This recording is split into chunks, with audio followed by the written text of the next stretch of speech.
JB here. Hope everyone's doing on Sunday, Monday, October 13th, 327 on this fine afternoon talk. Quick about the market, some names I'm looking at go from there. S&P up over 1.5%, NASDAQ up over 2%, small caps up 2.7%, all on the heels of Friday's pullback, the largest pullback since April on that POTUS tweet on China tariffs, 100% tariffs on imports starting November 1st, all on that rare earth mumbo jumbo, I guess you would call it. But seems like most of the stuff that went on in April, uh, probably a lot of that's not going to come to fruition. More just stance or getting positions for their meeting coming up in a couple weeks. So it's kind of like one of those things I think is going to be on a eventually it's going to be just another event that the market kind of climbed the wall of worry. We'll see what happens here this week. If you take a look at the candle here on the SPY, it's remarkable to see the candle from Friday. Uh, let's see if I can pull it here. But SPY down to 660, and then we just been bouncing between 660 and 664 and change was the high. So I guess you don't want to see like a slingshot reversal all the way up to 670 on the SPY that quick. So maybe some nice consolidation today. Tomorrow's the kickoff of earnings season. Um, yeah, so maybe an opportunity Friday create an opportunity for some of these names that have uh, needed some greed, a greed reset. We got that on Friday. I call it a greed reset, where you have kind of like the pullback, and then it allows for folks out to get back in or whatever, just to kind of take away overbought situations. So uh, let's see here. So just things I'm looking at, and first is, I mean, you take a look at the VIX today; it's still at 19, but it is off 12%. So some of that's just, I think, a function of where things were on Friday. And then you take a look at yields, and yields are actually continuing to dip down to the lows we saw a couple weeks ago, and well, actually, it looks like almost the getting close to the April lows on the 10-year. So all good stuff. A week from Wednesday, we get the Fed meeting too, so we'll have the rate cut there. Um, and I said it earlier this morning too on the rant. I think the bank earnings aren't as important as what's going to happen with them. We already have today the start of the AI world with Oracle. You have the co-CEOs doing interviews all around. They did on CNBC this morning. Tomorrow they have keynote speakers. So I think the CEO goes on. I think this is Pacific time, 10:30. So I don't know if that's 1:30 Eastern time. And then the Larry Ellison will be on at I think at 1:30. So I don't know if that's 4:30 Eastern time. I think amongst that there's going to be some kind of release. I don't know if it'll be the guidance. They'll maybe give a little more color on their open AI deal. The thing this morning with their interview with one of I think it was with CNBC. They not that they shook it off, but they said that they're pretty confident OpenAI is going to be able to supply the $60 billion a year for their to use their servers. I mean, OpenAI doesn't even generate profits, or we don't know. Of course, they're not a publicly traded company, but to think that you may be able to pull out 60 billion a year, it sounds like Oracle's pretty confident that that's going to be that's going to be a reality. So I'm not sure if that's some of the reason why the stock held up here today. But I guess we'll find out, right? For now, the market's a forward pricing looking mechanism, right? So right now the market's saying, okay, it looks like all this circularity of deals is gonna work out until it doesn't, right? So just want to be the one, not the last one out, who getting the lights if that's not the case. All right, so that's kind of the overall market. Hopefully there'll be some more opportunities this week. ASML's Wednesday morning, and Taiwan Semiconductor is overnight, Wednesday into Thursday. Those two names could certainly move names more. But then this morning too, you had Broadcom's deal, 100 megawatts. So just pushing all these names. So all right, so that's kind of the overall market. Quick on individual names, of course. I'll talk about SERV Robotics. I put 1677 as the key spot. That was the spot we hit on Friday before the POTUS tweet at 11 o'clock, and then that sold off all the way into the 14s. And then today, choppy, right? So opened at highs, gapped up almost near 16, all the way down to lows under 15 by about 9:40 in the morning. So quick dollar reversal on SERV, and then off to the races. And then an hour later, it's all the way up at 1660. So you can just see, because of the divisiveness of the name, the high short interest, it creates these wild swings on a name that, I mean, it's still a small cap company. So my thoughts there. And I think the longer it stays at these elevated levels, the higher the possibility of some kind of follow through on some short squeeze. You saw the chart this morning. Short interest up 87% since April. 7.5 million shares were sold short as of April 15th. And then the most recent reading, which I don't know, the settlement date was this is from September 30th. So this is not even including the recent news. Obviously, the announcement of their 1,000th robot rolled out on last Monday, and then the DoorDash partnership announced a couple of days later. So that doesn't even bake that in. So these folks were short the stock already. So at some point, this all comes to it. I was saying on the watch list too, I'm just going to continue to hold the positions I have. At some point, I got to get some of these March strikes out. So once they're up 60%. Let's see what they were before. They're getting close. So once they get to a double, I'll close some of the March strikes out to cover costs, and then I'm riding free with plenty of profits, especially on the trades I've made early in the summer as well. And I'll just continue to hold those. Love SERV. All right, so that's SERV Robotics. That's the chart there. And then earlier this morning, right? So Oracle, I was watching on Friday. You start looking at the premiums. On Friday, I was looking at the premiums into this week with AI World. And I think it was like a 6-7% implied move. You start looking at some of the calls to play, even if there's some FOMO into the event. And to me, they were insane. So, it was a 306, 305 on Friday. And then we had the reversal after the POTUS tweet. And then it's in the low 290s. And then sure enough, this morning, gapping higher, breaks into the 300s. And then I'm looking at the premiums, and then you look at the stock after its earnings and raised guidance, it was in the 340. So I'm like, even if there's some kind of decent update to the guts, you have to think maybe it trades back up to 340. So I'm looking for some decent risk reward strikes. I go and get those 360s, finds a little bid, gets up to 310, and then just kind of flatline and was struggling to break through, then down to 305, then back up to 309. So there's risk there, right? So the risk would be if they do have some kind of update tomorrow before the open, stock tanks, premiums get crushed, and those 360 strikes look like garbage, right? That's one scenario. The other scenario, they up their guidance, which I mean they just did a month ago, so it's not like you would have to think. I mean, it is a fast-moving market, but maybe nothing. You would think not much has changed, but maybe who knows? But maybe they announce some update that's positive. The stock rallies, but it only rallies 3% or 4%, gets up to 320, 330, or whatever. Again, same situation, same outcome. Those premiums are crushed on the call side.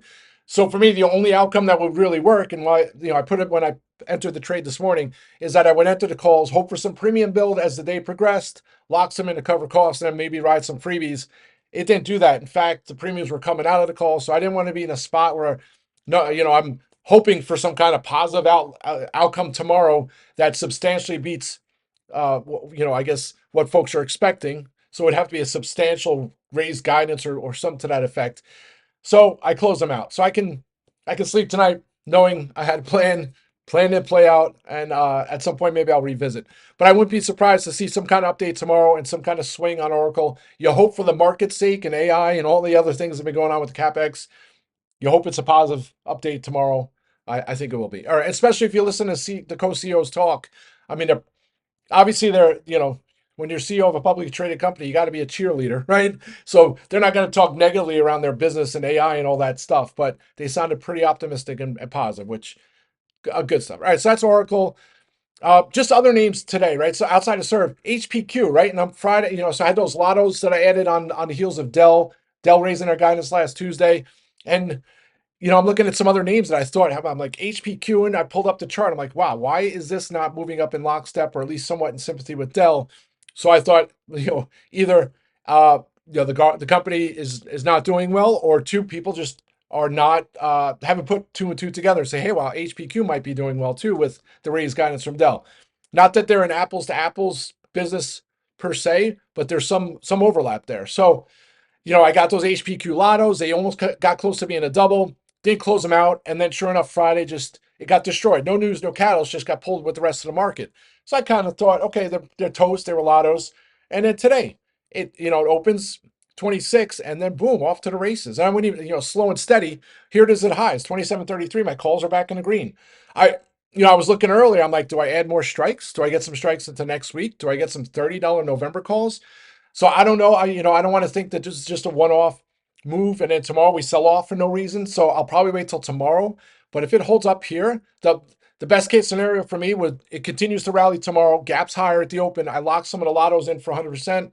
I get some later dated strikes because you look at the HPQ chart. It's at like a critical juncture here. And you look back in March when it was in the mid 30s, it was at the 200-day moving average.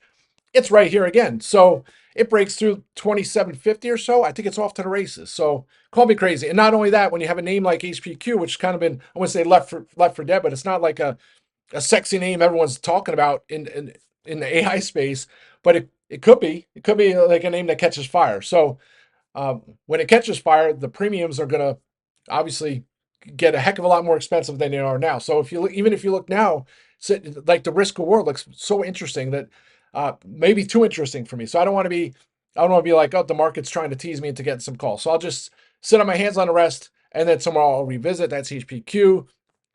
Sure enough, the market gods, they always have a sense of humor. Arista Networks, there was news out that Meta and someone else is using a different switch, networking switch, which is not a good thing for Arista Networks. Although, I mean, I guess the space is so large, there's room for everybody. But you saw the stock sell off on the news around 11 o'clock. And then it's been chopping around and kind of melting lower. And, right when the news came out, I'm looking at the 140s, 142s. By the time I tried the 144s. I think they were like 40 cents. And then the spread just sprung and I couldn't get filled. I said, oh, that's a sign I'm going to stay out. And sure enough, here it is at 146.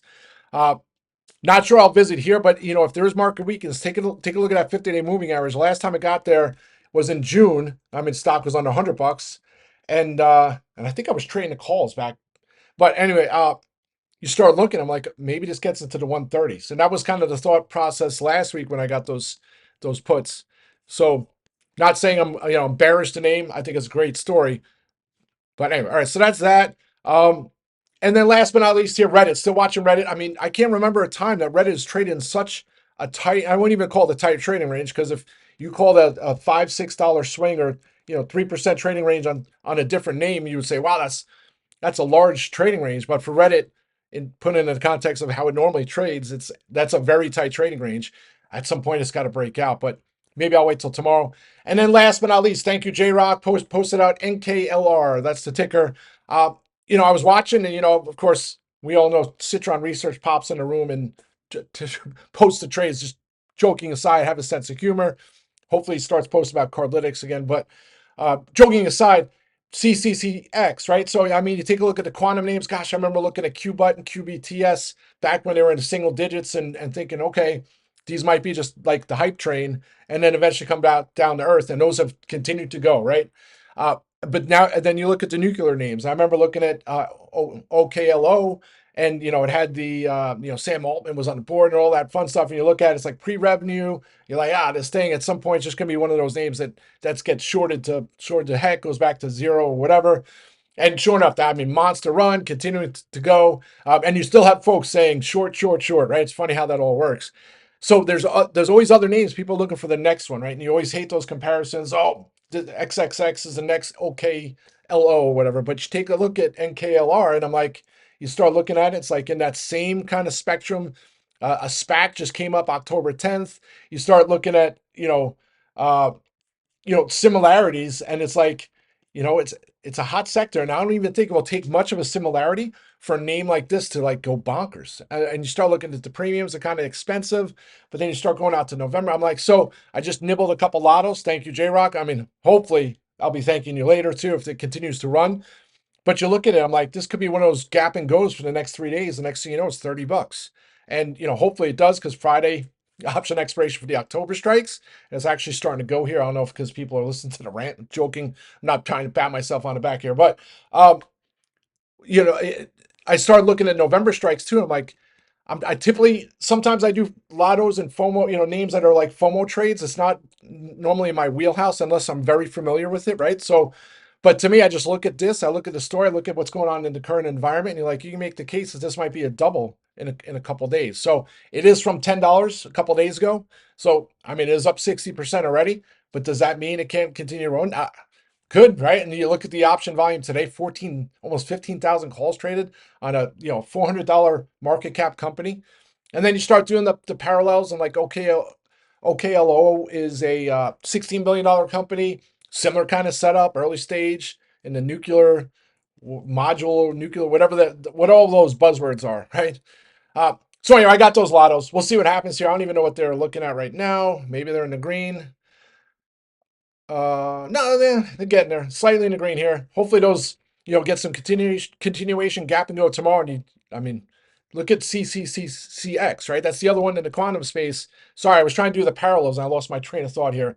It's another one of those names you look at and like, okay, even if there's no business, it's like it won't take much to create some kind of narrative or story. And I hate to call them pump and dumps, but I mean, that's kind of like some of the environment we're in where people are just looking at things that might have the possibility of going. And, of course, people make parallels with the dot-com bubble and things like that. But it's the environment we're in. Same with when we had the meme craze or whatever. It's just how it works, right? So sometimes it's almost negligent not to try and take advantage of that. Anyway, that's the rant here today. And of course, HPQ is at highs here today, right as I'm talking.